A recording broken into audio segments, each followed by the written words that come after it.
Maine has a housing problem. In many parts of the state, there simply isn't enough housing to meet the need. Affordable apartments or rental houses are very hard to come by, and the cost of building new homes has gone through the roof. Even mobile homes have become expensive if you can find land for them. 207's Don Kerrigan reported a few weeks ago on projects going up in Brunswick, and now you're coming back with a different approach to finding homes for more people, Don. That's for sure. Everybody needs to find some ways to do this, right? Builders, developers, state and local government are all looking for some kind of answers to help deal with the housing crisis in different ways. And that includes one builder who's been in the business for quite a while, but has started a new venture that might surprise you. Inside a big old warehouse, a small new house is taking shape.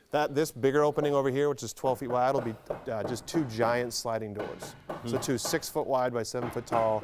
So this whole corner is glass. Exactly. This house will be just 500 square feet, 1 bedroom. Julian Jalbert designed it. And building it is none other than Knickerbocker Group of Boothbay, one of Maine's best-known builders of big, expensive homes. Is this your effort to address the statewide housing problem?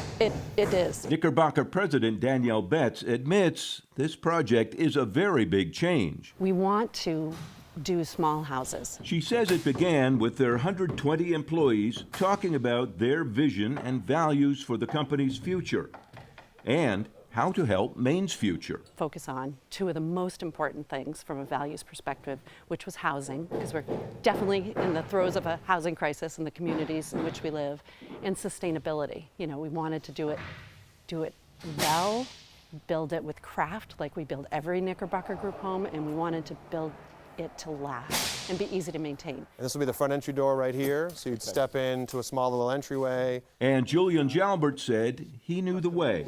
Create a whole new facility and build modular homes. 2 basic designs, 1 and 2 bedrooms with options.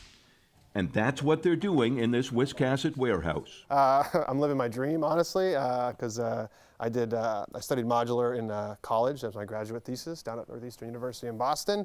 And part of my thesis project was designing and implementing a theoretical modular facility to build modular homes in Maine, mind you. The houses will be highly energy efficient, triple glazed windows, heat pumps, extra insulation using these engineered wall studs that allow more space for it, and all built by a team that will do all of the work themselves, no subcontractors, and ship each completed house out of here on a truck, ready for the customer's site. So what do you think of this so far? I love it. Love it. It's so exciting. I really do. Bill Burge is managing the project. He says it is a big change for the custom home builder, but agrees Maine's housing crisis needs new solutions. I think people's minds are changing, you know, with the way they want to live. You know, like we were talking earlier, I think a lot of the younger generation, you know, are looking to be outside more, not have as much debt. So I think this is a great opportunity for, you know, younger couples, younger people, you know, to get into a house early. And the price for these homes? Danielle Betts says $225,000 for the 1 bedroom, $300,000 for the larger model, not counting land, foundation, and other costs. But she thinks this gives an option to add more houses to a given area, and says a new state law will help. It gives by right that any lot entitled to a single-family home could have an accessory dwelling unit. And so when you look at the power of that every home could have a second home for a second family, you could double housing stock using small structures. This is just the first house with a learning curve, but the company hopes a lot more will soon follow. Hope is that we have 20 or 30 guys in here and we're shipping out houses every 3 to 4 weeks. Really? Yeah, absolutely. That's pretty ambitious. It is, but it's doable. You don't think this is a risky venture? I do not. I mean, I really know the demand is there. I hope it inspires more people to do it. Knickerbocker will keep building big houses, but they're convinced there is a place and a need and a market in Maine for these small ones.